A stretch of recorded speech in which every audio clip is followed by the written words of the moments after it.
Hi everybody, my name is Nathan Ronan and I'm the co-founder and CFA lead instructor for level 1, 2, and 3 at Chalk and Board, a test prep company in the New York City area. What I'd like to talk to you about today, just for a few moments, is something that is probably near and dear to every candidate's heart. And that is the output that they receive from the CFA Institute after they've taken the exam and the results come out. They're provided with a little output page, which shows you how you did overall, in what percentile, were you in the 50th percentile, 90th percentile, in each of the different topic areas, and so on and so forth. You know, when I was a candidate years back, when I got my charter in 1996, and I went through the level 1, level 2, and level 3 programs in 1994, 95, 96, excuse me, then what basically happened is we'd get also an output page. And what it would show us each of the topics in level 1, level 2, and level 3. And then there would be 3 columns: less than 50%, 50 to 70%, or over 70%. And then there would be like a little star, an asterisk, under each of those columns for each of the topics. So you could see whether you got under 50, between 50 and 70, or over 70% in ethics, in financial statement analysis, in portfolio management, in GIPS, or whatever the topic areas were. To be honest with you, a lot of times candidates want to make or get inferences from this output. I have to tell you, the kind of output that I received when I was a candidate and the output that you're receiving now, whether you passed or failed the exam, is more or less the same, just shown in a little different way with box plots and blue areas and percentile levels. But it's still, the bottom line is, it's really not that helpful to you, to what you really want to know. And what you really want to know, most of you at least, the CFA Institute is probably not going to tell you, hasn't told you, and probably will never tell you. And that is, how many questions did you get right? How many questions did you get wrong? They're not going to do that, okay? So when you get your results, that output, I would just look at it honestly. And if you passed, say, wonderful, I passed, and on to the next level. Or if you're level 3, now it's time to get the charter. But if you didn't pass, then I would look at it briefly, understand where I did well, where I didn't do well, and then stop it right there, okay? I don't think that you should be trying to figure out how many points you were away from passing, how many points you were close to failing. It's not really going to be helpful to you.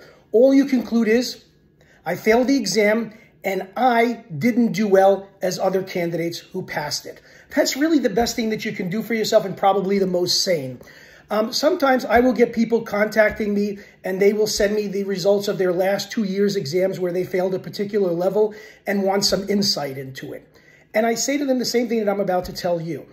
All you can glean from this is that you did not pass the exam because you did not do as well as other candidates who were sitting for that same exam on that same exam date.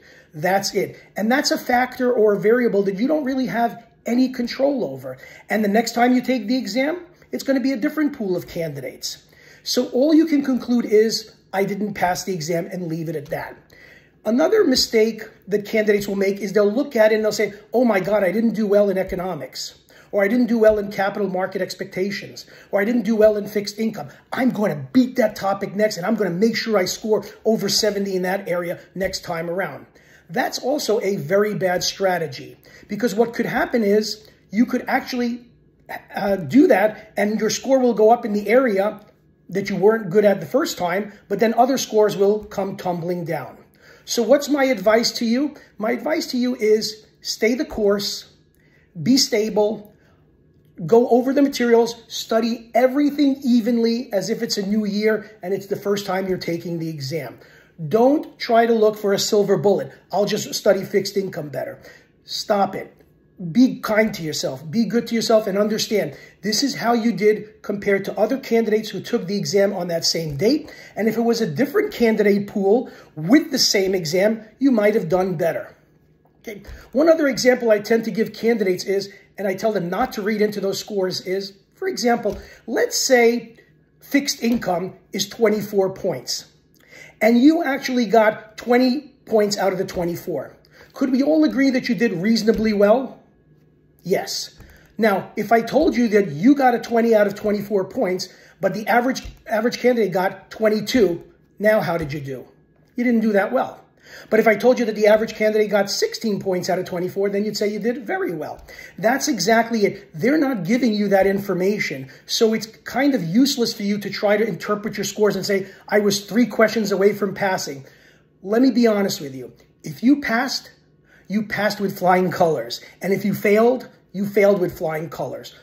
Just look at your scores, accept the results, don't get upset about it, don't carry the baggage, and then try again, studying everything evenly. And if you're working with me and you're using my study plan, I'll show you exactly how to do that and how you'll not spend time looking at the past and expecting it to repeat itself or change itself in the future. You will change the future for yourself. Okay? Thank you very much, and I look forward to hearing from you.